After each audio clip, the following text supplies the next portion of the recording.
നമസ്കാരം. മലയാളി വാർത്തയിലേക്ക് സ്വാഗതം. കേരളത്തെ ഒന്നടങ്കം നടുക്കിയ വടകരയിലെ MDMA കേസിൽ അറസ്റ്റിലായ അധ്യാപികമാരുടെ മയക്കുമരുന്ന് ശൃംഖലയെക്കുറിച്ച് കൂടുതൽ ഞെട്ടിക്കുന്ന വിവരങ്ങൾ പുറത്ത്. കേവലം സാമ്പത്തിക നേട്ടം മാത്രം ലക്ഷ്യമിട്ടായിരുന്നില്ല ഇവർ പ്രവർത്തിച്ചിരുന്നത്. സ്കൂൾ, കോളേജ് വിദ്യാർത്ഥികളെയും യുവതികളെയുമാണ് ഈ അധ്യാപികമാർ പ്രധാനമായും ലക്ഷ്യം വെച്ചിരുന്നത്. വിദ്യാർത്ഥികളുമായി ഇൻസ്റ്റഗ്രാം വഴി പരിചയപ്പെടുകയും നിരന്തരമായ ചാറ്റിംഗിലൂടെ സൗഹൃദം സ്ഥാപിച്ച ശേഷം ഇവർ ലഹരി ശൃംഖലയിലെ കണ്ണികളാക്കി മാറ്റുകയുമായിരുന്നു ഇവരുടെ പ്രധാന രീതി എന്ന സംശയം അടക്കം ശക്തമായിട്ടുണ്ട്. പേരാമ്പ്ര BRCയിലെ ട്രെയിനറും ആവള കൂട്ടോത്ത് സ്വദേശിനിയുമായ നീഷ്മ എന്ന 30 വയസ്സുകാരി, അതുപോലെ തന്നെ കൊല്ലനാരി കാവ്യ എന്ന 29 വയസ്സുകാരി, കീർത്തന എന്ന 28 വയസ്സുകാരി, ഇവരാണ് ലഹരി ഇടപാടുകളിലെ കൂട്ടാളിയായ ഇരിട്ടി സ്വദേശി ജിജിൻ കുര്യാക്കോസുമാണ് നിലവിൽ പോലീസിന്റെ പിടിയിലുള്ളത്. തങ്ങളുടെ കൂടെ ജോലി ചെയ്തിരുന്ന കൂടുതൽ അധ്യാപികമാരെ ഈ ലഹരി കണ്ണിയുടെ ഭാഗമാക്കാൻ ഇവർ സജീവമായി തന്നെ ശ്രമം നടത്തിയിരുന്നു.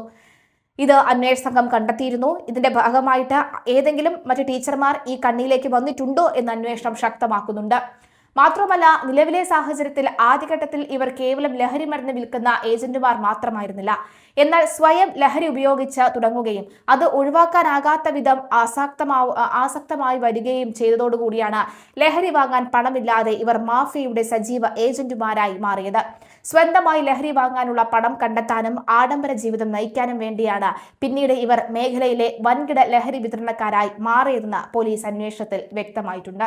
ഓൺലൈൻ ഫുഡ് ആപ്പുകളുടെ മറവിലായിരുന്നു വടകരയിലും പരിസര പ്രദേശങ്ങളിലും ലഹരി എത്തിച്ച് നൽകിയിരുന്നത്.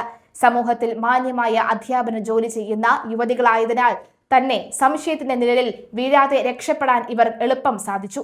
ഫുഡ് ഡെലിവറി നടത്തുന്നതിന്റെ മറവിൽ ലഹരി വിൽപ്പനയ്ക്ക് നേതൃത്വം നൽകിയ ജിജിൻ പിടിയിലായതോടുകൂടിയാണ് കേസിൽ നിർണായക വഴിത്തിരിവുകളായി മാറിയത് അധ്യാപികമാരുടെ പങ്ക് പുറത്തുവരുന്നത്.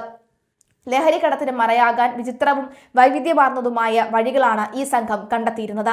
സൂംബ ഡാൻസ് ക്ലാസുകൾ, ബൺ വിൽപ്പന തുടങ്ങി ആളുകൾ തടിച്ചുകൂടുന്ന ഇടങ്ങളും ബിസിനസ്സുകളും ഇവർ മയക്കുമരുന്ന് കൈമാറ്റത്തിനായി ഉപയോഗിച്ചിരുന്നു. ലഹരി ആവശ്യക്കാർ ഇവർക്ക് പണം നൽകി കഴിഞ്ഞാൽ സൂംബ ക്ലാസുകളുടെയും മറ്റ് കേന്ദ്രങ്ങളുടെയും മറവിൽ രഹസ്യമായി ലഹരി മരുന്ന് എത്തിക്കുകയായിരുന്നു രീതി. ബാംഗ്ലൂരു, മംഗലാപുരം കേന്ദ്രീകരിച്ച് പ്രവർത്തിക്കുന്ന വൻകിട അന്തർ സംസ്ഥാന ലഹരി കാർട്ടലുകളുമായി ഈ അധ്യാപികമാർക്ക് നേരിട്ട് ബന്ധമുണ്ടായിരുന്നു. ബാംഗ്ലൂരിൽ നിന്ന് വൻതോതിൽ രാസലഹരി കോഴിക്കോടേക്ക് കടത്തിക്കൊണ്ടുവരികയായിരുന്നു. ബാംഗ്ലൂരിലേക്കും മറ്റ് വിനോദസഞ്ചാര കേന്ദ്രങ്ങളിലേക്കും ഇവർ നടത്തിയ ആഡംബര യാത്രകളുടെയും മദ്യപാന പാർട്ടികളുടെയും വീഡിയോകളും ചിത്രങ്ങളും ഇവർ പതിവായി ഇൻസ്റ്റഗ്രാമിൽ പങ്കുവച്ചിരുന്നു. ഈ യാത്രകളുടെ മറവിലാണ് ലഹരി മരുന്ന് കേരളത്തിലേക്ക് എത്തിച്ചിരുന്നത്. കേരള പോലീസിന്റെ ഓപ്പറേഷൻ തൂഫാന്റെ ഭാഗമായി 2 ആഴ്ച മുമ്പ് റിസ്വാൻ എന്നയാളെ MDMAയുമായി വടകരയിൽ വെച്ച് പിടികൂടിയതാണ് കേസിൽ വൻ വഴിത്തിരിവായി മാറിയത്.